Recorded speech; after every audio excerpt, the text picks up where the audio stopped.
Hey, Legal Rebels, this is Tom Martin. I'm the founder of LawDroid, and this is my podcast, LawDroid Manifesto, where I interview legal innovators about how they do what they do. In this episode, I interview Kevin O'Keefe, CEO of LexBlog, who launched the first legal blogging platform and whose efforts have helped lawyers to share their expertise, educate the public, and grow thriving law practices.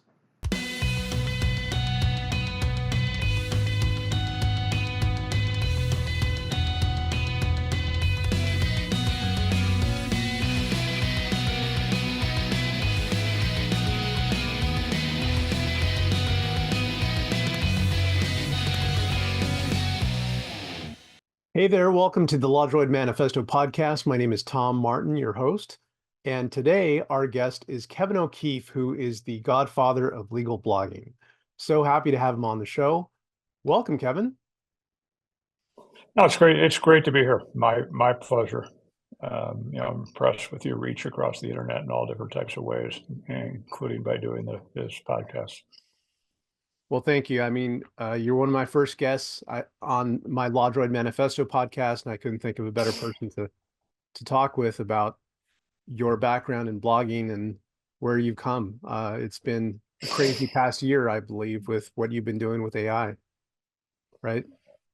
Yeah, I think everybody got real scared of AI. But on the other hand, we can't say, glad that passed.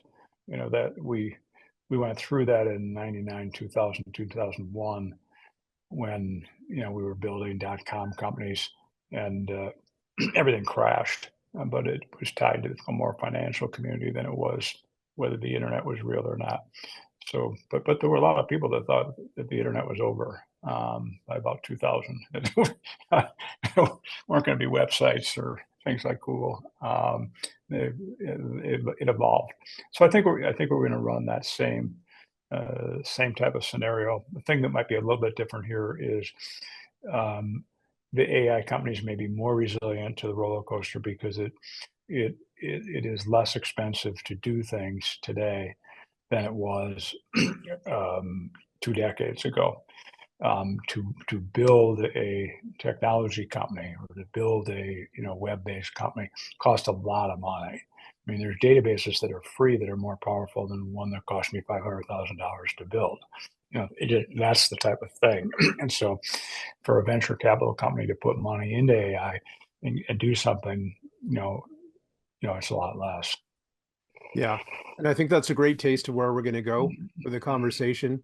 But for some people that just may not be familiar with you, I don't know that that's possible. But if you can give us a little background about what you're doing right now with LexBlog. LexBlog is a 20-year-old company. And, I think sometimes people look at things as, my previous company was funded and then it was acquired by LexisNexis. When you've never worked for anybody in your whole entire life and all of a sudden you're 50 years old and you're working in a company, it doesn't really work out because you're just not used to that. And so LexBlog was started after a non-compete with them out of my garage. And I had nothing planned out that I was going to do blogging. One night, I was reading an article in Business 2.0 that talked about a company called TypePad, which was run by Ben and Mina Trott. Mina that wrote a blog, and Ben did the coding because she would like a better platform. And this was web-based. And I had heard about this thing called movable type. Just write a couple lines of code and put it on your server and get it up and running on the net. And I'm thinking, well, those are things that are impossible for me to do. And when you don't have a company, you don't have any people to do it. So that web-based thing sounded intriguing. And what also sounded intriguing was they were going to have 10,000 subscribers between October and December paying. Those are like AOL numbers, like boom. So I wanted to see what it was. And when I saw what it was, I paid, I think, $4.95, and it said, "Wow, I can write stuff, and it looks like it'll be on the internet." And I was trying to be a little bit better writer, so it was just fortuitous that I bumped into it. And the minute that I went over to, I lived on an island, I came over to Seattle and read a couple books. It was a no-brainer, because as Rebecca Blood, the author of one of the books, said, if you were reading a plumber's blog and they lived in your community, who would you call if when you were fixing up your house, you came down one morning, there was water all over the floor, you would call the plumber that wrote the blog. And so those people that are recognized as authority by their writing and their insight and their commentary and their care for people are going to get hired. And I used to call all of us in law school plumbers because I said, don't get too full of yourself. You think you're special because you're a lawyer. The only thing difference between you and a plumber is about $50 an hour. And so when I heard that, I said, well, this has to work. So that was the beginning of LexBlog in 2023, or no, wait a minute, 2003. Right. Well, I mean, there's a lot of parallels there too with how AI is playing out and the opportunities that it's making available with what happened back then. And believe me, I was trying to get into the internet game back then myself. And when things went sideways with the internet, yeah, I agree with you. Some people thought it was going to go away, but look at where we're at. So, Yeah. but I would like to get into how you got to the blogging. So like what what was your experience before then, like after law school, practicing, like how did you go down that lane? What drew you to that? Well, yeah, I wanted to be a trial lawyer since I was a little kid. And I didn't really know what trial lawyers did until my second year in law school. Somebody explained, well, gee, they sue people on behalf of injured people. I said, really? I never knew that. And all the kids in law school wanted to go work at some big law firm, and I didn't know anything about law firms. I'd never been in one, and I said, I don't know why you'd want to go work in some place with a lot of people. And things happen for fortuitous reasons. I wasn't really concerned about grades in law school, so I just took as many classes as you could get. So I decided to take international law, and maybe taken 2 sessions of it. And the professor had a European internship program that he put together for the school. You did 6 weeks of classes in Salzburg, and then you go to a law firm for however long the internship could last. And it was pretty heavy hitting as far as the professors and whatnot. I mean, Justice Kennedy, was a teacher over in Salzburg, or a professor. And at that I ended up with a small law firm on the west coast of Ireland, and it was a trial law firm. And you've never lived until you see how trials are conducted on the west coast of Ireland, and the court comes from Dublin twice a year to Limerick, and then we have to go from Ennis down to Limerick, and you try cases with 4 lawyers, 2 barristers, two barristers with the wigs, and then 2 solicitors. We can't look at the judge because we don't have the wigs on, so we have to look the other way for the whole trial. And the whole thing was crazy, and how you settled cases or you didn't. But it was different. And when we got back to the States after a year, I was going to head back to California, and where I went to law school, but we were from Wisconsin and decided to stay in Wisconsin for the summer, and I'll take the Wisconsin bar in case they ever wanted to come back there, and then I'd be a member of the California Wisconsin bar. And so I did, and it was real pretty. And I had a suit that I had for LinkedIn from Moot Court, and I never used it for any other purpose. So I said, well, I can go wear the suit and go knock on doors of law firms in this tiny town, 50,000, and see if anybody will give me a job. But I'm really testing to get a job. I am not trying to get a job here in this town. So I did, but then it became a competition. I was going to be damned if somebody wasn't going to give me a job out of these couple or 3 firms I wanted to work for. After you bug a firm 5 or 6 times or more by just showing up cold, no appointment, they'll hire you because they know that you're really serious about being tenacious. And if you're going to be a trial lawyer, you should be tenacious. Never left for 17 years. And after 13, 14 years, I found 35 or 40 people to work with when we built the firm up from 3 or 4 of us to be a little bit too much. So I started my own law firm, which sounds really good when you have a bunch of cases when you start, but how are you going to replenish the stable of cases because you don't have the money? You don't have 2 partners to fund TV or radio or that type of stuff. And I'll get to the point. I saw an ad on TV during the Packers game, and it ended with www.toyota.com. I had no idea what that was. And I had a young associate I took with me, and I said, "What is this?"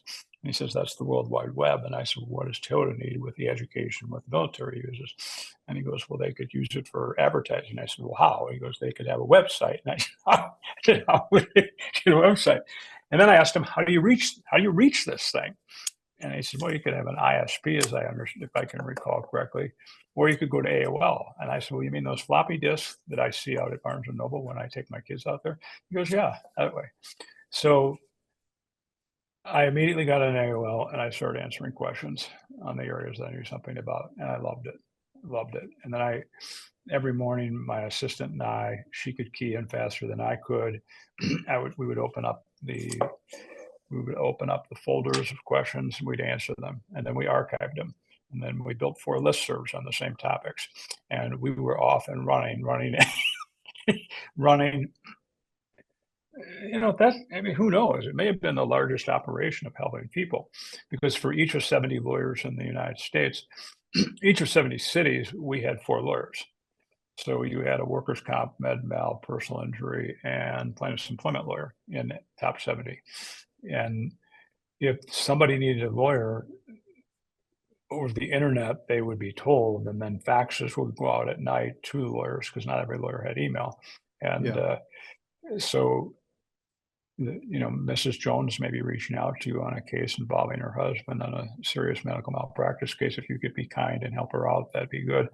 And they would give Mrs. Jones a questionnaire that would say, here's the 8 or 9 questions, not to grill somebody on, but to have a good conversation as to whether the right lawyer. And we knew those lawyers were in the leading associations, and we knew they were leaders in those leading associations. So we knew they were good lawyers. And it was really fun. And the impetus was go talk to people and find out if this is real or not real. So that's what I did. Turned out American Lawyer Media thought it was real. Martin Hubble thought it was real. Wes thought it was real. And so did Silicon Valley.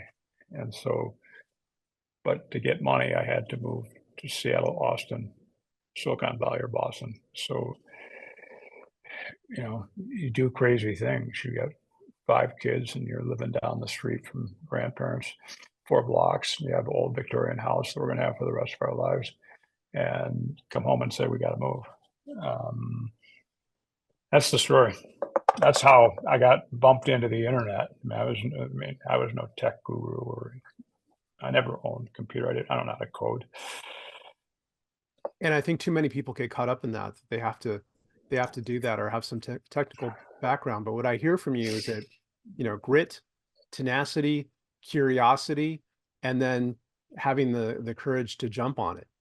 But let me focus on that a little bit. When it comes to that, the courage to jump on it, like you mentioned that you started putting information out there and the listservs, like it came from a sense of traction, right? That you felt that it was actually gaining traction. People were deriving value from it, creating business for you.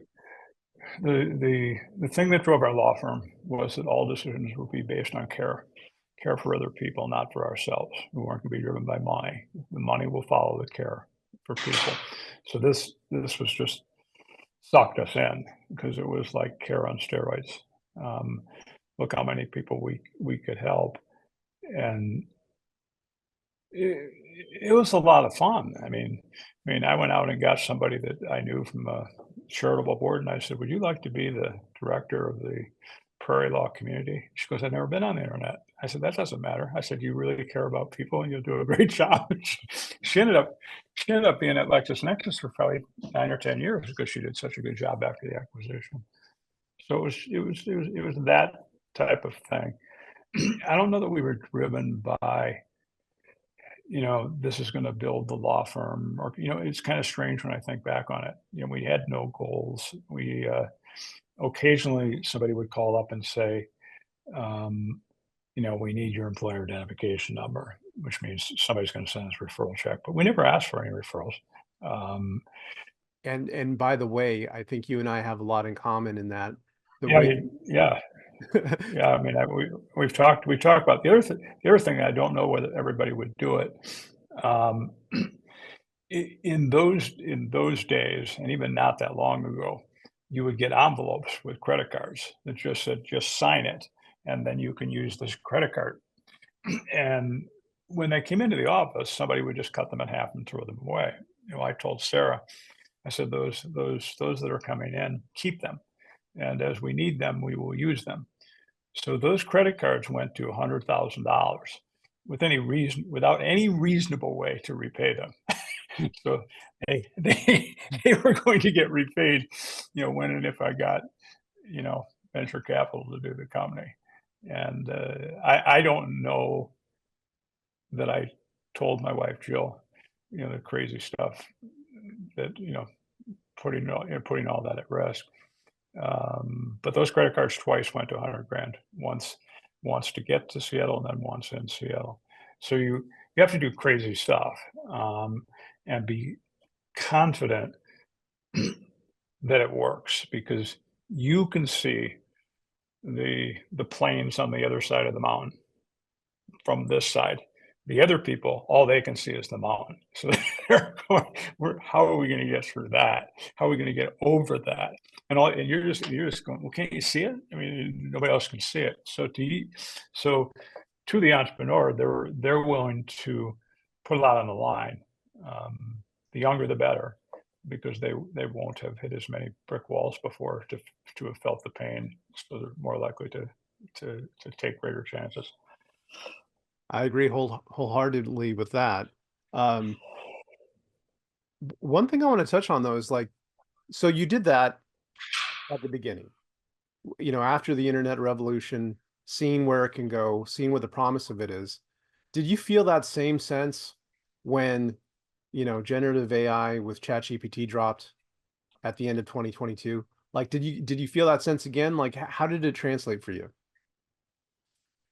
Yeah, it's a good question. I think there was a lot of panic on my part. When I read it the first morning, that there's a press conference going on over, Microsoft and OpenAI about Microsoft's investment in OpenAI and what it's going to be. We didn't know. We still don't know. I mean, we should not look at AI as like, okay, we watched it go on, so this is how it works. Um, we have to compare the internet to that. Let's say the internet took, in our minds, maybe 6 or 7 years to become part of the fabric of the United States. AI is going to become maybe 2 to 3 years. But that fabric is going to be much more powerful than just what the internet was. So the internet changed the world. This is going to change it too. So what I didn't know, still don't know, will lawyers write content? Um, on what platform will it be? Those type of things. I started to get a feel as we went that that publishing there would be a publishing there long term, maybe 10 years from now. Maybe we won't read it like we read it now. Maybe we will absorb it in some other way. When that happens, then a WordPress platform can't be as powerful, but you maybe have to pivot into other things. The thing that I might have been a little bit off on or didn't take into account, but it's fine, works out good, is I think it's really important to do things like that to demonstrate what your company is capable of in a very short period of time. So if that announcement came out in January and we had done something in March and we did another thing by April, and a bigger thing by April, and then a very large thing by October, that's impressive that my team at the same time we're doing all the other things to maintain the system and do things can do that. And I think they did a nice job. Just like the internet, lawyers were not going to use the internet right away. Just like blogs, they're not going to use AI right away, or AI, content which has AI embedded. And so when LexBlog started, sold 3 blogs the first year. 3. They were very dangerous to law firms. And people now go, well, how could they be dangerous? And I said, well, people thought they were unethical because you would give one to a lawyer and they would write crazy stuff on it. Wait a second. They thought a blog was unethical? Yeah, because lawyers were going to get on and they're going to write crazy stuff disclosing confidences of clients.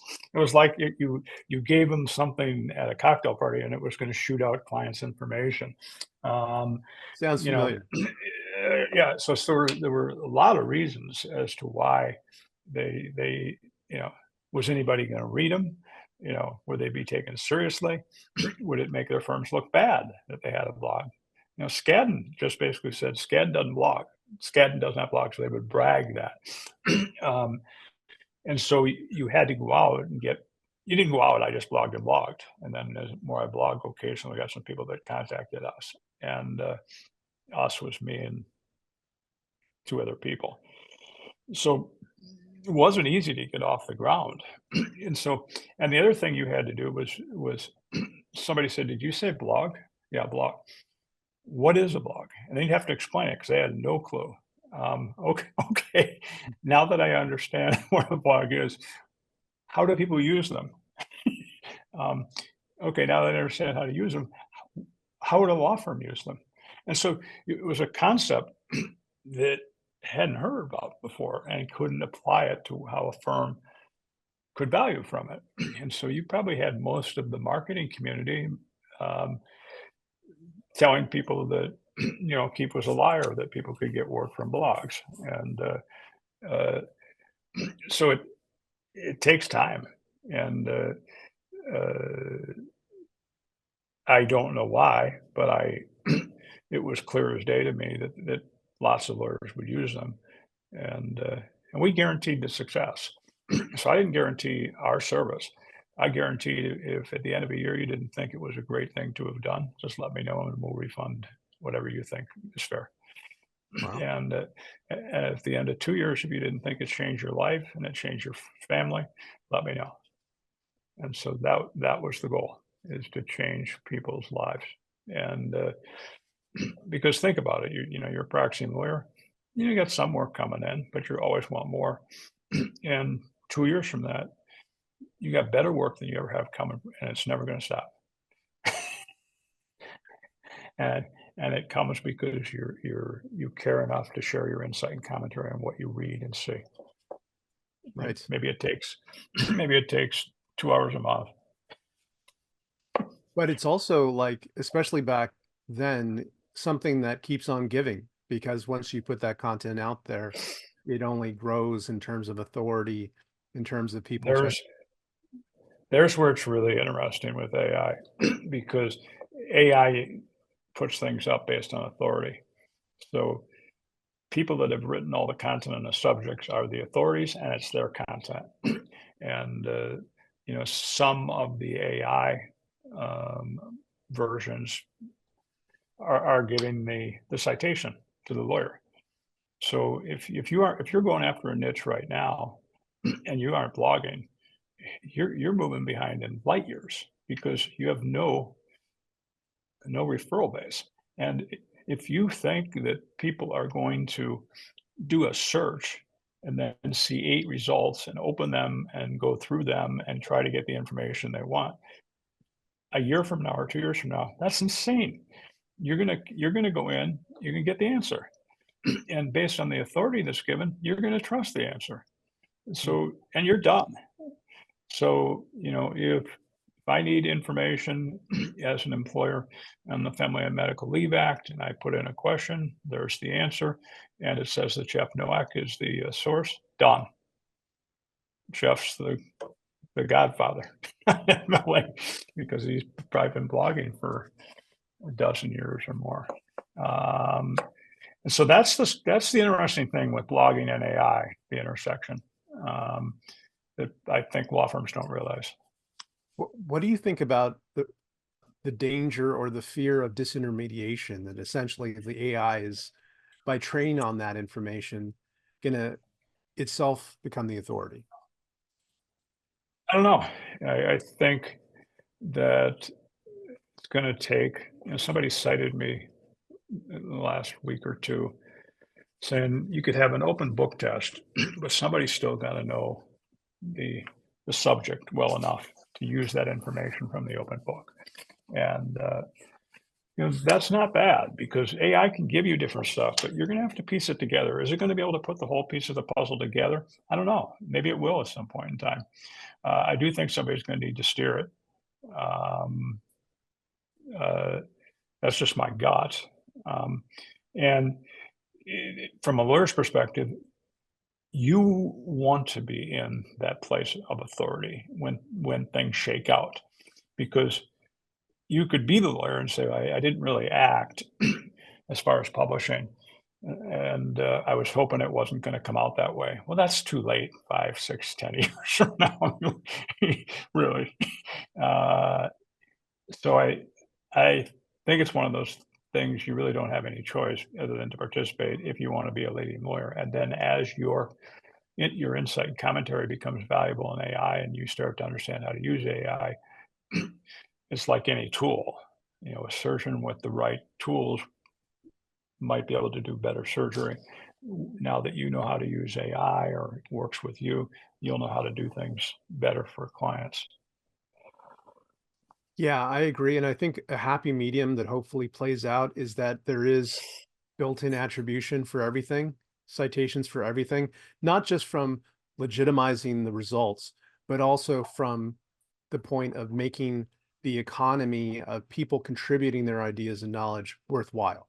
Because as long as you have that, you maintain that, feedback loop where people are providing their knowledge and sharing it, but they're also getting to stay in the conversation. The problem with it is, as an LLM provides answers, it doesn't know where they got them from, because it's assimilating large amount of information to share what it thinks is the best, response to what you said. So we don't really know that. Now there can be other cases where you could use an LLM and see that it was footnoted because you would want it to be. Example, we have 750,000 blog posts. We have, I think I just saw 40 or 50,000 authors, and libraries of content. That's a lot of content. It's more content that's being published in law reviews. So by working with legal research and AI companies, they can use the LexBlog library and get that information in there. So if they're working on a document or a response to a document, it might say, would you like to see, Patricia Smith's, more in relation to this quote we just shared with you from her publication. That's pretty cool. And she can't be cited without the citation anyway. I mean, the judge isn't going to take very seriously that I got this out of ChatGPT and it only relies upon authoritative sources, at least at this point in time. But there were many, many times when I copied something out of American Law Review or some other treatise and photocopied it and highlighted the relevant portions and gave it to the judge and said that, Professor so-and-so from, this law school, explains it like this. We should consider, this angle. That blog is going to be important for that. It's there. I think, when you think about that, authority could be really, really cool then, because AI is going to surface that in ways that could be really neat with the tools that are being built by the legal research companies. So you hinted at a little bit there, the scale of LexBlog. Like how many, if you can give us a little more detail, like how many blogs, how many contributors, how many pages, like just to get a better sense of how huge the corpus is there. 5 or 6, I think there's about 500 blog posts, 500,000 to 600,000 blog posts. And we also back something called the Open Legal Blog Archive, which has most of the good blog posts in the world. That has about 750,000, blog posts. LexBlog has 40,000 authors in its network. People that have published with LexBlog and on the LexBlog network. And then we have about 600 and some thousand posts. So it's a lot of stuff. It would fill a lot of shelves. Yeah, Pages, I don't know. It's yeah, it's cool when you think about it. And I have to remember that we're a publishing company. It's not. I think people put us in the camp of they just a content marketer where people use their platform to get traffic, because that's what a lot of firms want. They want traffic. Like a good client's going to come to a large firm because they get traffic to their website. No, going to come because of their authority and that. But that's the volume of it. It's a lot of stuff. so I want to transition to talking about Loop, because you saw this opportunity. Well, how did it play out for you? Like, how did the idea come up? When did you decide to take the plunge into like an AI assistant for blogging? Like, tell me a little bit about that. Well, from the moment I was afraid, was that first day or two. Yeah, I mean, we have to do something, and we're going to have to do something to say we did something, even if it isn't huge. When Larry Ellison started Oracle, and I mean, I'm not even going to go into the story about how they got their first customer, but they went and got an office then in Silicon Valley and made sure they got this big, like, I don't know what type of computers they had that would be big things, and made sure you plugged it in. And it didn't do anything. he was just thought he was on his way to doing something with databases, and because they would see it at night. So I wanted to basically say we had done something, and there were some arguments here. My son, who has a journalism background, runs our product, and so he was saying, I mean, he could be right about it. I mean, maybe it is a fad in publishing or whatever, but he kept saying it's a fad, and I said it's not a fad. It's AI is big. There's too many people in this thing, and I don't know how it's all going to work. We have to do something. So the first thing, they made it so that AI could create a tweet for you from your blog post, and then I think and I did a tweet that said, LexBlog's working with AI, which was true. And people came up and shook my hand. And then I don't remember what the second one was. I think maybe by the second or third, it was kind of cool because it would say, okay, what area of law are you in? What area of law are you in? Let's come up with any number of possible posts you might want to cover. And for that one that you choose, we'll give you an outline of the things you may want to cover, and those will drop automatically into your post as headers. And that became interesting. So it was in stages. And then when they got it all done, that where we're at right down, I don't know when that was, maybe October, something like that. It was a job well done. What they had done was call it tools. I got in trouble for calling it prompts, but they grouped a set of prompts that would work better than a layperson if they went in and put the same question, because they tested what worked better.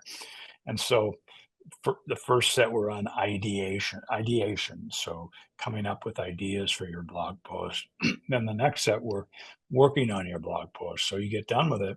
Now, would you like to see it written a little bit more professional, a little bit more understandable? And then paragraph by paragraph, it says, here's possible suggestions. And they can push a button to accept them, reject them all, accept them all, whatever it is.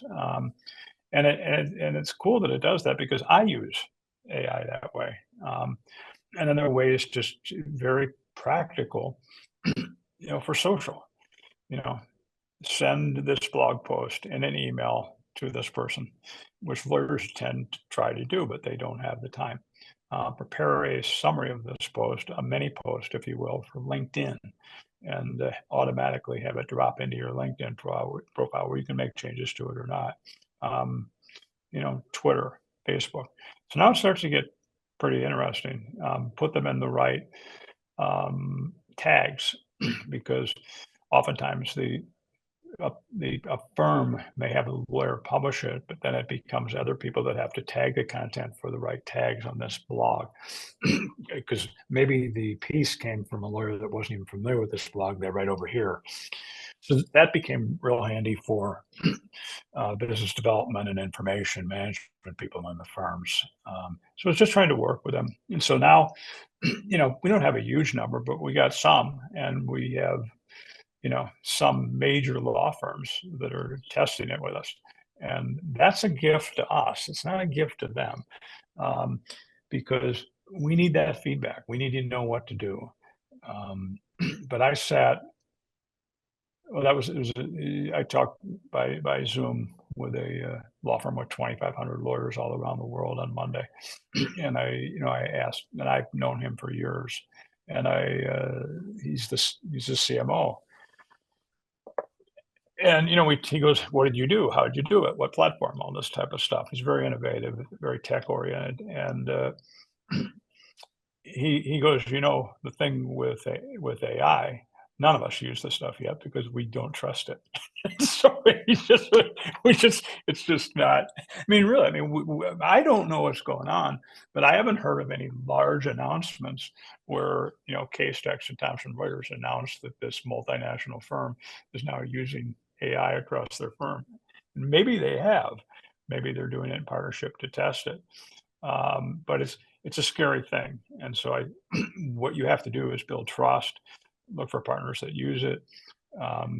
What we did this week was, it's been something we've been working on it for a long time. It's a very powerful blog theme. And by theme, I don't mean just how it's pretty, but from a tech standpoint, we can constantly update it all the time. We can update the other ones all the time as a network. This one we'll probably do even more often. It'll sell for less, and it comes with AI. So it comes with Lou for free, and you're buying a blog for $99. You're buying LexBlog for $99. So that'd be interesting, because maybe we're going to get those firms that would be smaller in nature, small, mid-sized solos. They don't get caught up in. There's risk, but they're already taking a risk being out there as a solo in a small firm. It doesn't scare them as much. So it'll be interesting to see what we find out through all this. So, I mean, there's a lot to unpack there. Taking advantage of the opportunity that was, as you put it, like partly inspired by the fear of like, what's happening? I need to get ahead of this.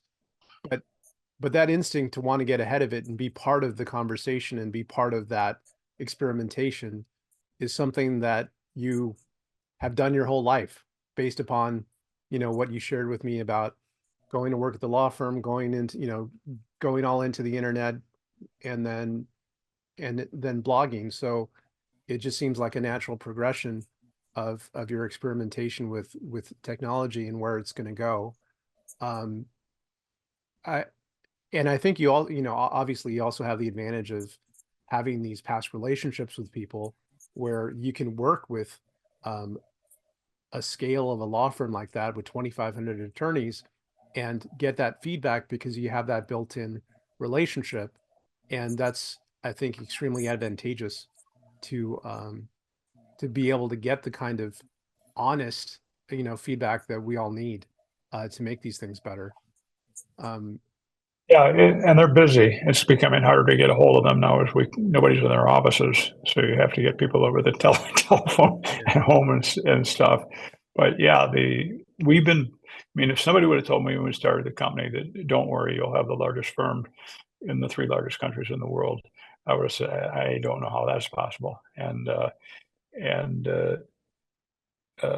But that's, India, China, and the United States. And we certainly haven't met anybody in China, and we haven't met anybody in India. And I don't think I've met the folks in the United States who are the largest firm. And so it's through blogging and building trust. and then having a real good team of people that care. Obviously Jack Newton was building a much larger company. He doesn't. He and I understand it to raise money to build something that big, and I wanted to keep it, and that didn't have to raise the company values. And I think he did a better job maybe than me in emphasizing those. But I went and looked. I always go to Google and I go LexBlog values, and then they're listed. Just to remind you that they are there. But care is number one, and so we have to be directed by that care. And it still doesn't mean that everything is easy. There's many alternatives for people today and what they can use for publishing. And so some people that may have worked with us for 10 years, took their publications and went other places, no matter what we did. We're very blessed to have some firms that might have 40 publications that have been with us for, the better part of 20 years. But it's like any small business where you own all of it. There are ups and downs.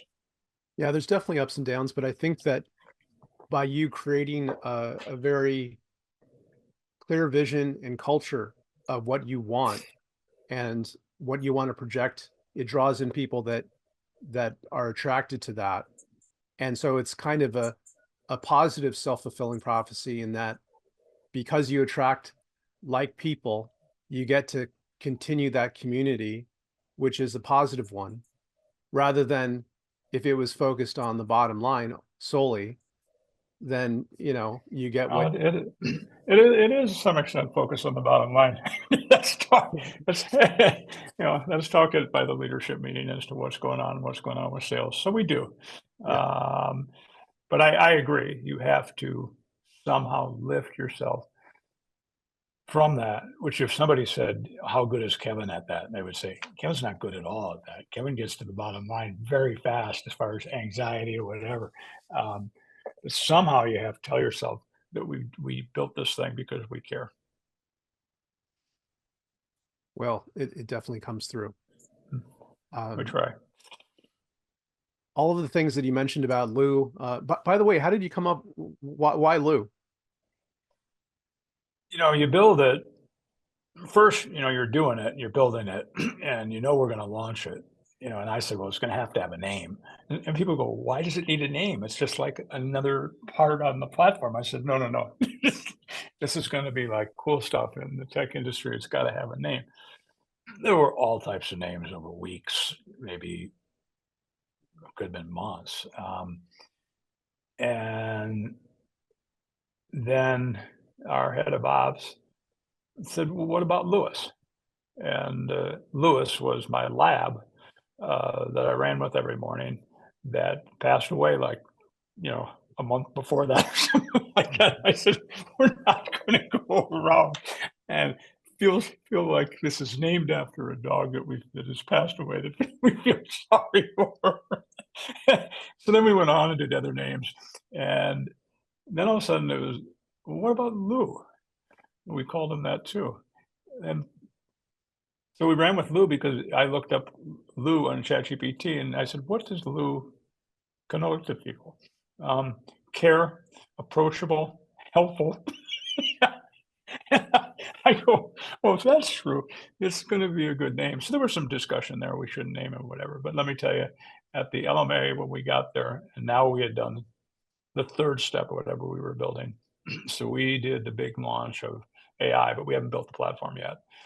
Very similar to what the other companies have done. People love the name. They came up and took pictures, next to the name Lou. They want to know where the name Lou came from. And it sounds kind of funny. We now have a, a new blog theme.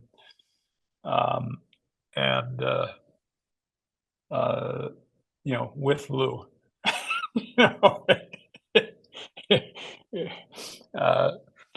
I do think it is a good idea to have names for things. And I also think, and I want to get the team doing it, to share what they're working on and their ideas, products team. So just keep a live blog going, which is giving the reports about what's going on in the tech arena as far as what we're doing. Gives people a snapshot inside, the cockpit.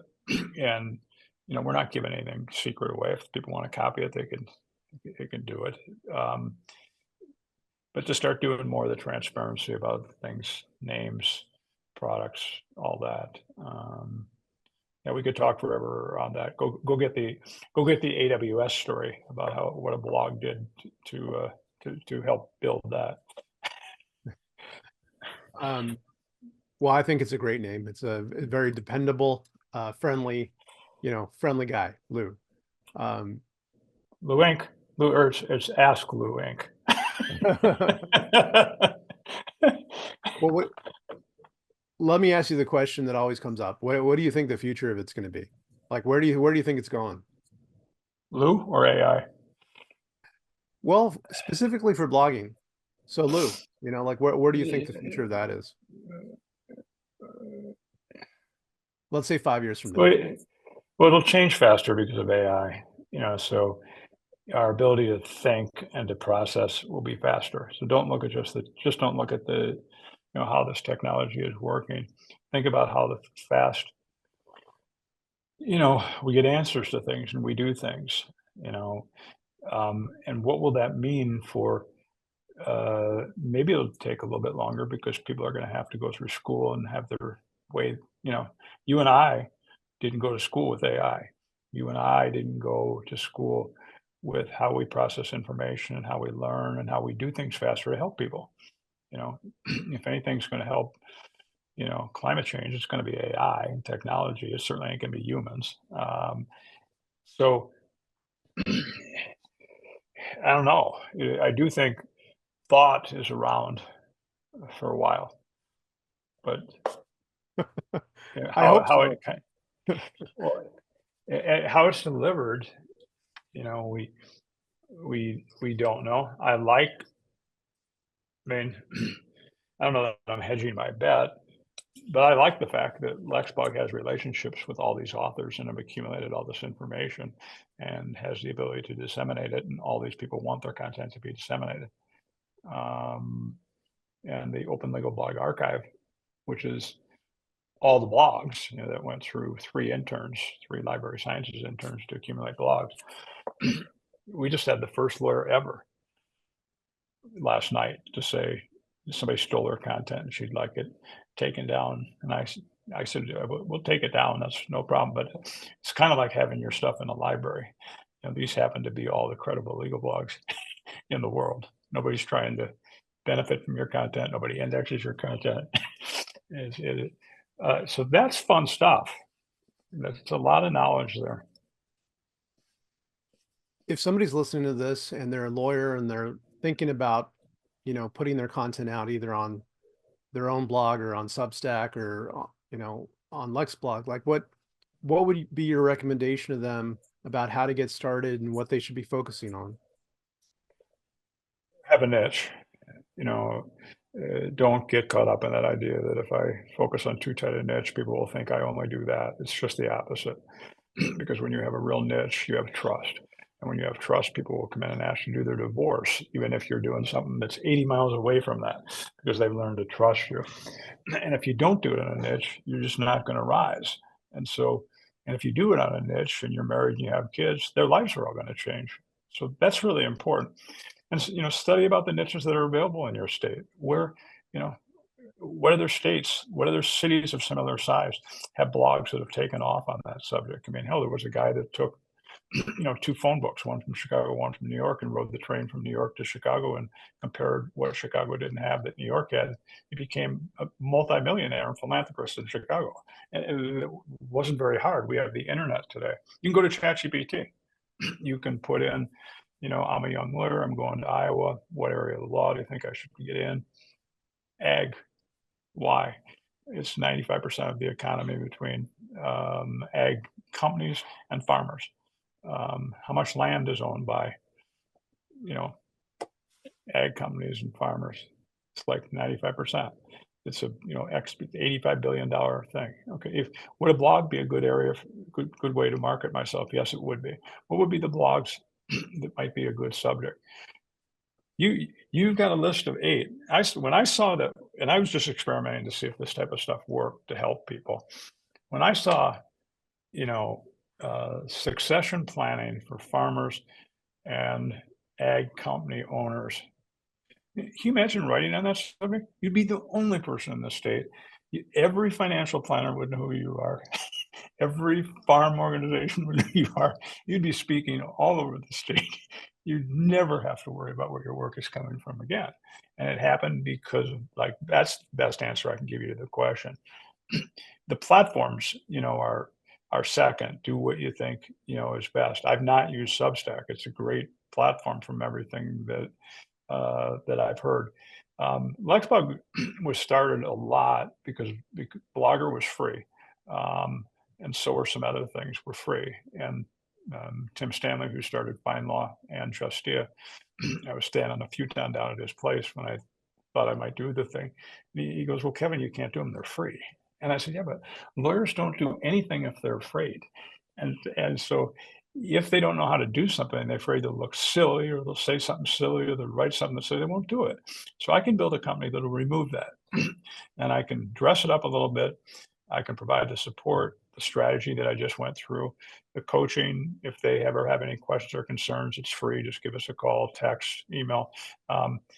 If you can do that for $2,000 or $1,000 a year, it's great. I mean, people are out spending 30 or 40,000 a month on SEO, which is fine, but that's a lot of money. This might bring in as much work. Not that the SEO work isn't real good that's coming in. So, that type of approach, they're life changers. Nobody's going to tell me that there's another way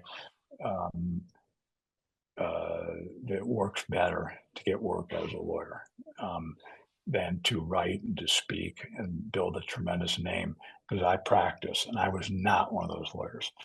I had to somehow get the work because the great firms in Milwaukee, and I was in a small town, I'd go down there and they would have work, fabulous work. I said, "How'd you get this?" "Oh, it just comes." It comes, and I'm realizing it comes because they're known by people and by lawyers, and they get referrals. That's where you want to be. Think about the subject, the fact that it can work, and then start to look at what is the right platform for me based on my tendencies. Well, I think that's sage advice. And with that, I do want to ask you, we've talked a lot about your career, about what you're doing, the different moves into different areas, and behind all that, what has made it worthwhile for you? What at the end of the day, what makes that worthwhile? It's a good question, because I'm not very easy on myself. So Irish Catholic, you grow up to be guilty by the day, by whatever's going on. I think,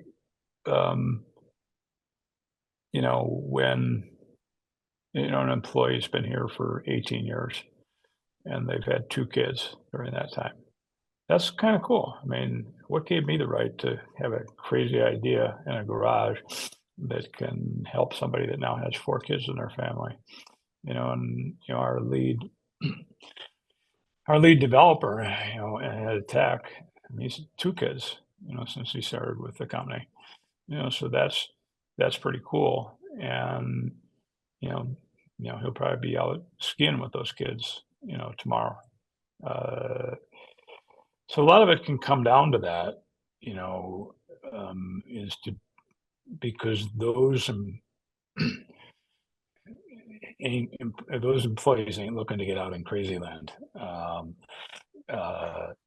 And I think sometimes you don't appreciate what they do. You're hard on them or critical on them. And I think it's important for me to do that. I just like being busy. I mean, I, I like, I think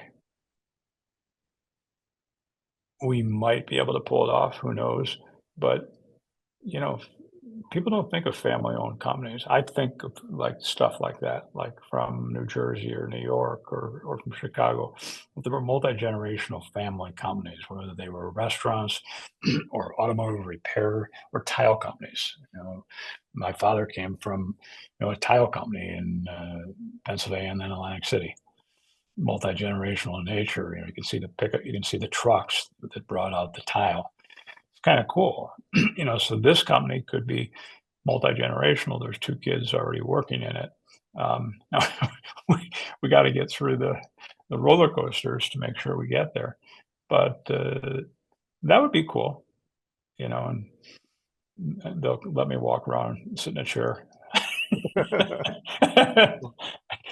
So and to give them something to the legal company. I mean, look, I tear up when I sit down with clients when they're in Seattle and we go together, we go out for coffee or something. And, and I ask them about the impact on their lives, and, a good lawyer says, I don't know if we could have done the 2 kids in college at the same time without the blog, and his wife had cancer and barely lived before that. And well, that's terribly moving. Or another lawyer asking him, I said, well, I said, did you put your son, through Yale by just writing a check all the time based on what you accomplished from the blog? He goes, yes. And I said, your daughter too? Yes. And I said, there aren't many people in the world that can do that. And when I asked him, I said, is your wife proud about what you've done? And that was a big pause. And then he said, I think she is. So that's good.